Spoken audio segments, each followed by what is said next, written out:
welcome to this week's episode of Level Up Cyber. My name is Tony Bryan, your host and Executive Director of CyberUp. I'm really excited about today's discussion. It's going to be a topic we've never really covered before on the show, but we're going to jump into the world of managed service providers. So I have a great friend and a dude I've been hanging out with for, I've been at CyberUp for 8.5 years. I've known Chris for probably 13 of those years, even before I jumped into CyberUp, and we worked together in a former life at a different nonprofit. And Chris has continually been a person that I think represents St. Louis, represents the tech community. It does a lot, right? And then works for an organization that happens to also do a lot for the St. Louis community. So, Chris, welcome to the show. Thanks, Tony. Appreciate it. I know you really well, but I'd love for you to take a second, introduce yourself to the audience, where you're at, where you've been, how you got to where you're at. Yeah, so literally right now I'm sitting in Dallas. But my name is Chris Miller. I'm with ATB Technologies, VP Sales and Marketing. I've been around the managed services space since 2008, so a little over 15 years. Started just selling in the space and moved into an ownership role within an MSP, watching ourselves grow almost 4x over the last 6 years. So it's been fun and exciting. So we know what managed service providers are.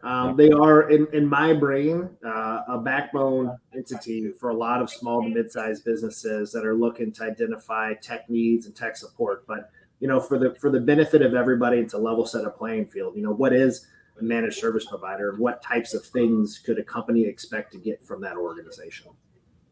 Yeah, I mean, so think of us as an outsourced IT solution provider, right? So you're a small business, maybe even a medium-sized business who does not have internal staff, or you have a small internal staff and you want to supplement against that staff. That's where we come in. Small businesses, up to maybe 100 employees, we might be everything for them, and even some up to 500 for everything. Others are, they've got 1 or 2 internal staff, and we're there to supplement. They might have a strategy guy, or they may have someone who can just do the day-to-day, and we come in all around that. So anything from help desk to architecture to overall strategy. So think VCIO type services. We do all of it. So managed services, I know in my time of being in tech, have really evolved, right, over the last 6 to 7 years. And I think, they've done a good job of staying up with current trends within the industry. But they've also, over the last 4 or 5 years, played a much more critical and important role for that kind of first line of defense for cybersecurity posture for organizations. We just had Mike Crandall on a couple weeks ago with Digital Beachhead, and we really leaned into the concept around kind of small business 101. Where do you start? What do you do? Right. And obviously managed service providers were part of it. What could I expect as an organization that's just starting to think through my security and IT needs, right? What would I expect a normal engagement to look like with a managed service provider? Yeah, so managed service providers, or MSPs, started, it started originally break fix and then really moved into how are we more proactive. I'd say over the last few years, you're seeing more what's considered an MSSP, right? So managed security services provider. So getting more into the EDRs, getting more into just general overall security for your environment, EDRs, endpoint detection and response, or MDR, managed detection and response. Getting into adding SOC services and really saying, okay, organizations right now, they're seeing what's happening in the environment. It's not like the number of breaches are going down. Areas like children's hospitals, for example, were off limits, I think, to hackers a number of years ago, and now they're actually targets. And so how do you make sure that you've got SIM tools so you can log and so you can see what's going on in the environment so that you can stop those breaches, or how can you isolate certain machines so that if a breach happens, it's not spreading across your organization. And so, managed services, we come in on a monthly basis. Typically, we're there to support ongoing. We're there to help with those breaches. Some of us have internal security operations centers or SOCs. Some of us outsource to third parties for that. But the idea is that you're being monitored truly 24/7 to make sure that bad actors aren't getting into your environments. I know through some of the organizations I've talked to over the year. That's a great answer, by the way. I think I, my goal for this and our conversation today is to make it not scary, right? Because I know that there's organizations that the IT idea or protecting networks is scary. I know ATB does a really good job of supporting nonprofit organizations, right?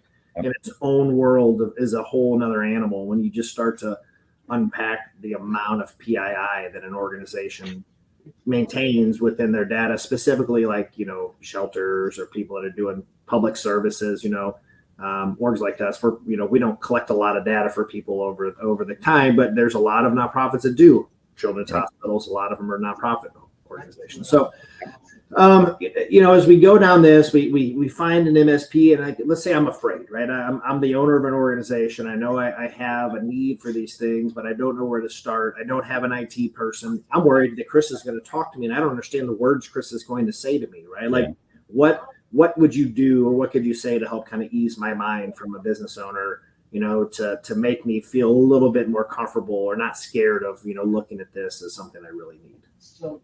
Yeah, I mean, security has turned more into the business realm, right? So it's a business decision that has to be made, and it has to come from the top down. It's an investment. At one point in time, I think 7% was a number that was typically thrown out there as a percent of revenue that should be spent on IT. That number probably is slowly, increasing as you really look at security. But organizations realize what the true cost of downtime is. Organizations, it's not just, hey, I got hit with ransomware, I've got to pay that ransomware, which we would not recommend you do. But we've got backups that are in place to recover from it. You've got all of these security tools in place, plus you've got enough staff to understand what to do, and that costs money. And so the business side in the security conversation is really ownership or leadership understanding. Like, we have a risk, and what does that truly amount to in downtime? Manufacturers, for example, they put these $1 million pieces of equipment out on their floor, but they don't think about how is that equipment protected? What needs to be done to that? And we start having conversations about, okay, well, you need to do X, Y, and Z, and there's a cost to that. And so it's not just $1 million; it's also this. And then we find out, oh, well, you're a business that does, $250 million a year, so every day of downtime, every hour of downtime costs between $100,000 and $250,000. Well, now you can make a business case. Say, security, we really do have to take seriously because it does affect our business. It affects our bottom line. Yeah. So now let's say we had this conversation. You got me excited, right? We're at the finish line. We've established what services I need, and you send me kind of a statement of work, and I have a moment of sticker shock. Oh my God. Right? Like, I can't afford this. I can't afford it. We're not gonna follow it through, right? Like, it's gonna be bad money spent on stuff that I know I need to do. So, how do you go against that type of objection? Because I know it comes up often, right? I've done it myself. If I'm being honest, just the sticker shock of getting something back. So how do you help that? And you leave a second, but how do you help kind of reassure that person that it's good money kind of being tossed at it, and an important part of their business for long-term viability? Well, I mean, the easiest question is, what does it cost you if you don't do this, right? I mean, it's been commoditized. I think a lot of our industry across the board, typically anywhere from 125 to even 200 per user is a pretty common range of cost per user, and that really depends on what tools are brought alongside of it. Our stack, as we would call it, we're bringing alongside most of the tools you need, from MFA to mobile device management, to the EDR at the endpoint, to password managers, right? So I'm sure in the conversations you've had, you guys have talked about a lot of these tools that small businesses and mid-sized and even enterprise businesses need. We're bringing a lot of those tools in our stack, and so it makes the conversation more about, hey, this is an all-inclusive solution for you. We can piecemeal where we need to make it work for your organization and your budget, but overall, these are kind of our minimum requirements. And that's an easier conversation, because it's not, oh, by the way, I'm doing support and my support is X, or I'm billing you hourly for my support, and then you're going to pay, $5 for this software and $10 for this software and $8 for this software, and then you have 5 different companies that you're working with that are supporting those. We're doing it all. Yeah, that's a great answer. So not all managed MSPs are created equally, right? You know, I know you and I have had multiple conversations as ATB has looked to grow, right? That there are tens of thousands of managed service providers. And I know I was shocked at the size in which the average, correct, what was the average size for a managed service provider? Like just in general, I know. Oh, I mean, a lot of them are, 3, 5, 10 people. I mean, they're not very large organizations. The cost of entry into a managed services company is not very high. So you have a lot of organizations where you're maybe internal IT somewhere, or maybe you're working for another managed service, and you're like, oh, well, I'll just start this, right? And a lot of them are technologists. They're not business people. They're technologists that are like, I really love what I do. I can do this and I can do it better. And so then they go out and they create their own MSP. The challenge is that they don't always speak the business speak for organizations. They talk the technical, they use the acronyms, they make it scary and complex when it doesn't have to be. I mean, it's a fairly simple conversation. But a lot of these organizations do that and then they don't know how to sell and grow. So they stay small, which ends up being, can be a liability and a risk for your organization, because if they can't grow and bring the people into their team that they need, how are they going to support their own network, let alone yours? And it becomes your liability. Yeah, that's a great segue or lead into a question of, so how do I, as a small business owner, determine and differentiate and decide which one of those is a good one or a bad one? Are there some kind of red flags or beige flags or green flags we should be looking for? Some of these things, like what separates somebody being good or bad, in the managed service provider area? You want to talk to someone more than just, if they've got a sales guy or a salesperson, sales girl, you want to talk to someone besides that. You want to talk with a team. You want to get a good idea. Come visit their office. Get to see who's behind the scenes on that team. And then understand who's managing their security and how are they managing. Are they doing it internally? Are they outsourcing it? Some organizations have an ethical hacker on staff, right? So someone who really dives into the technical side. Others, they're putting someone who's their senior person is really just an account manager, and they're calling it a VCIO.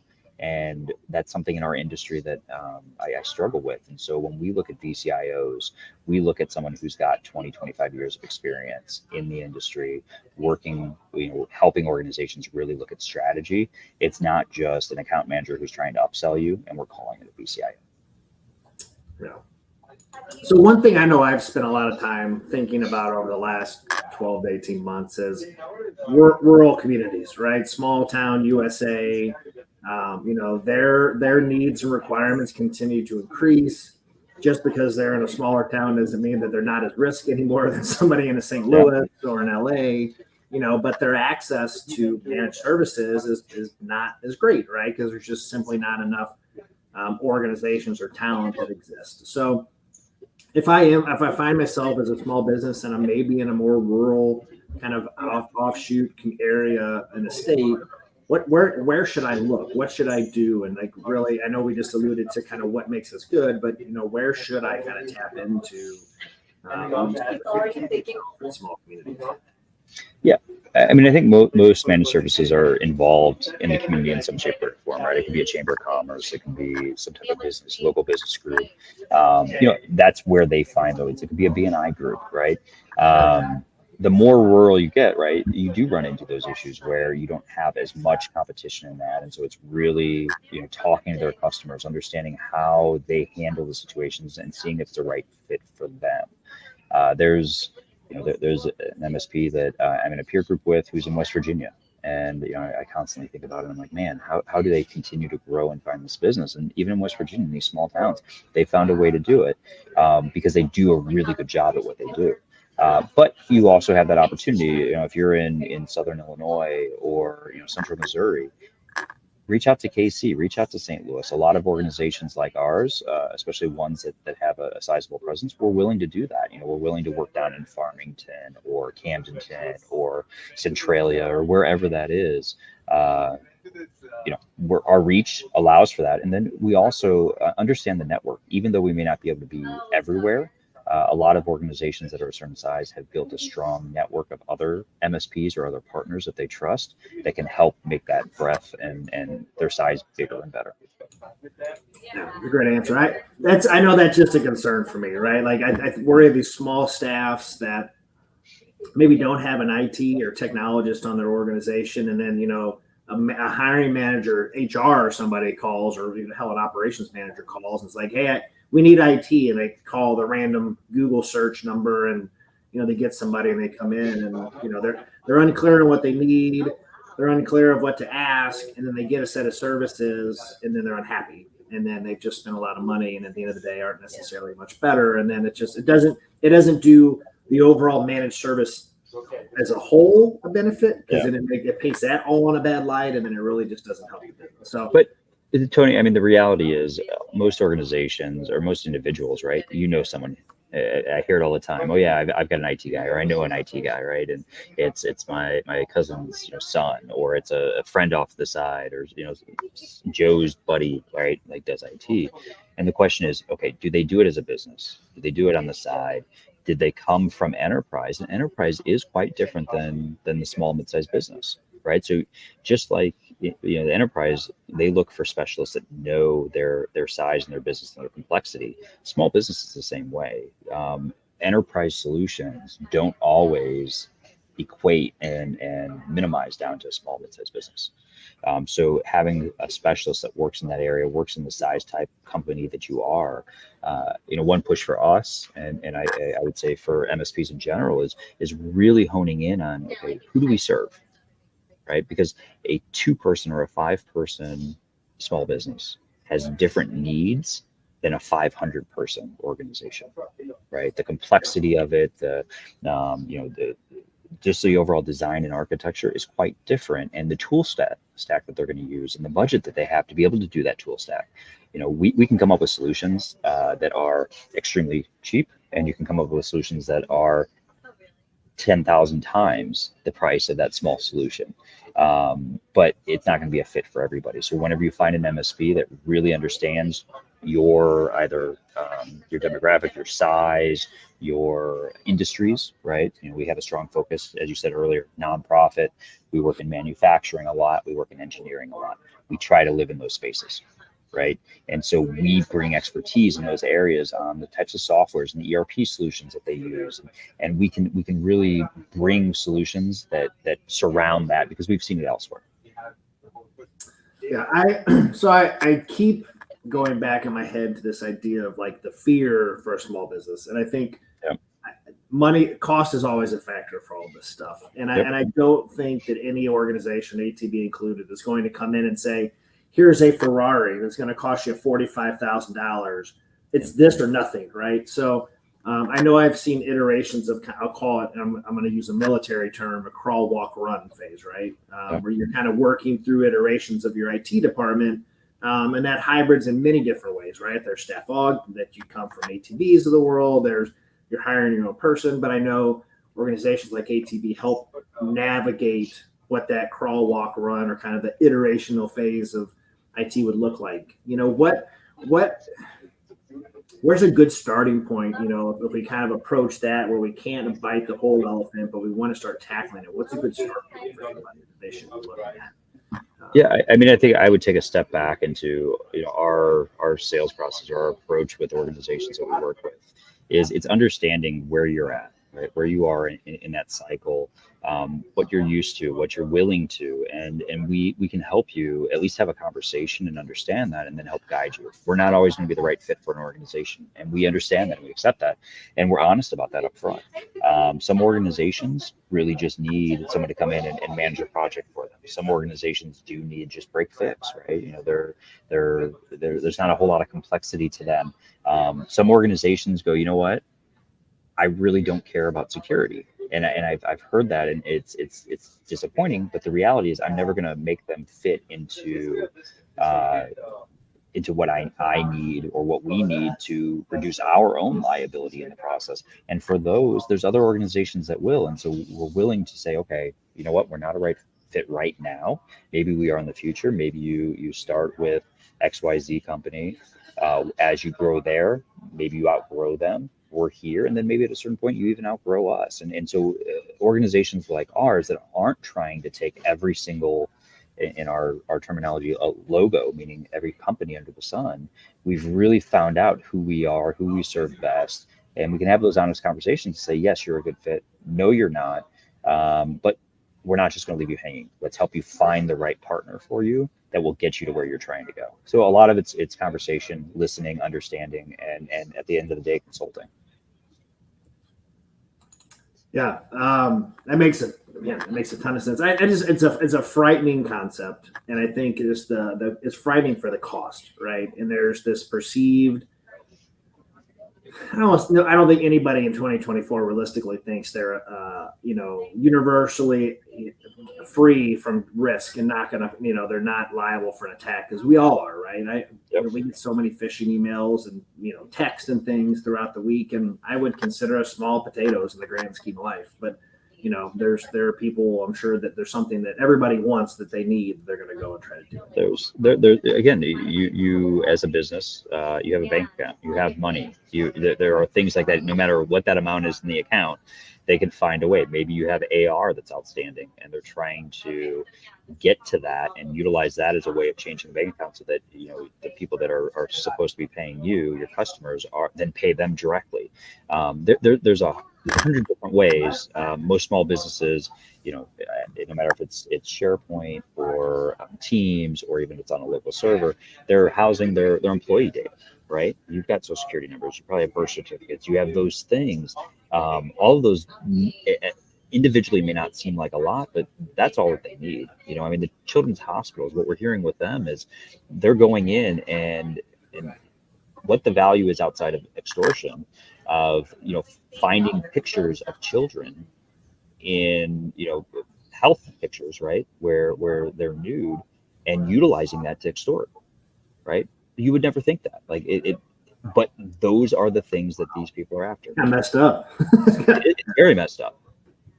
Yeah. Wow. I had heard that. I know just the Change Health is a big thing right now. Obviously, it's had a major impact on just healthcare as a whole, and it's probably going to crush many small hospitals and healthcare providers across the country, which we're already short. So, that's a detriment, and just, I think, a testament to just the overall risk that some of these things pose for these, that, going on unprotected is a problem. But you and I both know, right? It's about risk management. So at the end of the day, an organization has to determine, and that's why they need a strong partner that can come in and lay out the risk versus reward and help them make the right decision for their organization, right? I would love to say, hey, you need to do these 100 things, and it's going to cost you $1 million. But that may not be right for you. And you might say, no, let's peel this back, and I'm willing to take on this risk. We've got this money in the bank. We've got this insurance policy. We've got this, whatever that is. And we can peel back that onion a little bit and realize, okay, we only need to take care of X, Y, and Z. A, B, and C over here is taken care of between something else. And as a management team or as a leadership team, we're willing to take on that risk. Yeah. So shifting gears slightly to focus a little bit more on just kind of ATB and just, some of the things I know we've done with you guys around hiring, right? Hiring is always a topic. It's always kind of front of mind for even small to mid-sized businesses, right? So, where, and this is going to be a homer softball, because I know we've done apprenticeship and worked with Chris and ATB for over the years of just hiring apprentices. It's a tough market, right? Managed services, I just learned, is a really tough industry that you eat what you kill, right? You're always hunting, you're always selling. And it's such a competitive market to the point we just said the thousands of MSPs. So what strategies or things are you guys using to make sure you're getting the right, rear ends and seats to do the best services and offer the best kind of products and offerings to your customers? What strategies you guys using for your talent? Yeah, we're competing not just against MSPs. We're not just competing against small businesses. We're competing against enterprise for talent. There are a lot of people don't realize St. Louis has about 600 technology service providers. That's not just MSPs, that could be consultants and other small businesses, but there's about 600. It's pretty saturated. So for us, it comes back to culture, right? We've got a strong culture. We focus on our employees, because we know if we take care of our employees will take care of our customers at the end of the day. Our tenure of our staff is over 7 years, which in our industry is very high.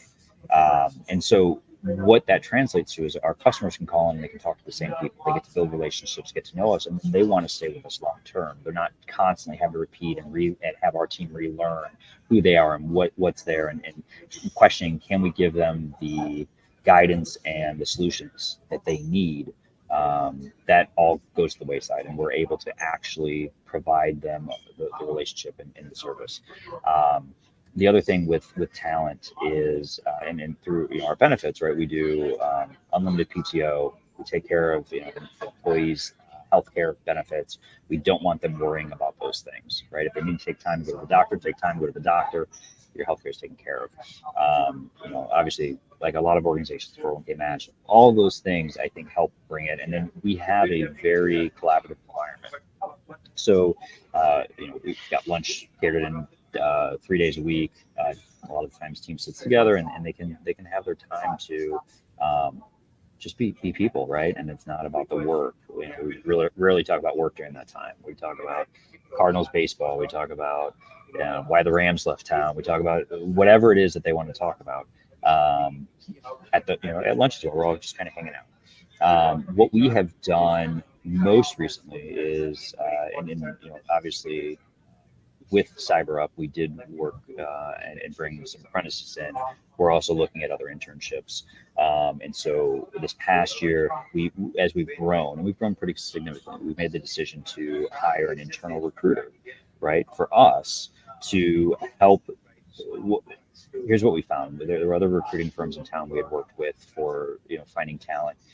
Number one, they can be extremely expensive, right? And what CyberUp was providing was great, and it was a fraction of that cost. But with the others, it was extremely high. And then, you got a small guarantee, and maybe they worked out, maybe they didn't work out, and they never truly knew us. They didn't live in the day-to-day, right? We talk about, I was in staffing for a while, and it's called day in the life. What does that person do in that day? And so we hired a recruiter to come in to be part of our day in the life, partner with some of these local organizations, and really help us build out our team. Because we're at the point where we're hiring 5-6 individuals a year. Small business, 30-ish employees right now. So 20% growth in each year or ish in new headcount. It's quite a bit, and more than we wanted to have to outsource. Yeah, and I just wanted to kind of tag on to that of cost, and I'm gonna use the tattoo analogy, right? Like, everybody's like, my tattoo is cheap, and sometimes cheap isn't always the most effective or best tattoo. You're right. So in this instance, for managed services that you're going to go out and get, sure, you might save a few bucks, but what I would beg you to caution is there's a trickle down effect for that, right? So if that person's charging you what you feel is a reasonable rate, somebody's not getting paid fair market wages or comfortably enough to manage that. And so what that means is the individuals are going to come into your organization through the work, oftentimes may not be the best people to go in the organization, because they're going to churn and burn through staff very regularly, because they're going to leave to go somewhere else to make more money. It's not negating the person's skills, right? Just for the record, it's not. But it's going to be a much churn and burn mindset, because I'm going to be there to get some experience for my $20 an hour or whatever it may be. $20 may be generous for some of these folks, right, for managed services. But if you're getting that type of quality, definitely question and I'd kind of poke a few holes in what they're asking in that, because that, to me, is a strong indicator of just the mindset of the organization, and I think probably the quality of work you're going to get from the employees that are going to come into your organization. So, and that's not there's again, and I know other managed services, not just St. Louis, but beyond St. Louis. And there are some of them that are okay with constant turnover, right? And they may spin through staff in 18 months or 24 months. And for us, it's not okay. It causes chaos for us. It causes chaos for our customers. And at the end of the day, we are a customer service company that just happens to do technology, and we do it really well. But we're about the customer and the user experience first and foremost. Yeah, as you should be. That's number one priority, is just make sure people have what they need. So, man, 30 minutes went quick, as it always does. Everybody gets the same question. I'm going to change it up for you just ever so slightly. Okay. Just to do it. What advice would you give to a small business to level up their cybersecurity practices? That's a great question. There are a lot of resources out there, right? I think owners of small business, owners of any business right now, and it more so now than at any point in time, have plenty of resources at their fingertips, right? You can do a Google search and you can find just about anything. But sometimes it's overwhelming. There's a lot of information out there. And so I think it's really about making sure you've got a trusted group of partners, advisors, just individuals that you trust in certain industries, and having someone like that, regardless if it's me, if it's Tony, if it's anyone in the tech space, that you can reach out to and just say, hey, does this make sense? And the good ones are going to give you an honest opinion. And I think there's so many small businesses that don't take advantage of that, or they feel like, oh, well, this is weird for me to do, or sometimes they even come off as, to be frank, a little slimy in it, like, oh, I'm just picking their brain for nothing. And it's not that I need or want or deserve your business at the end of the day, but it's to have a conversation and really say, hey, what are your needs? Make sure that whoever you're counting on is asking, and not just coming at you saying, hey, here's a solution, here's a solution, here's a solution. But why do you want to do this, or why are you concerned with it? They're asking you the why and then helping you think through it. That's going to be a great advisor to have in your back pocket.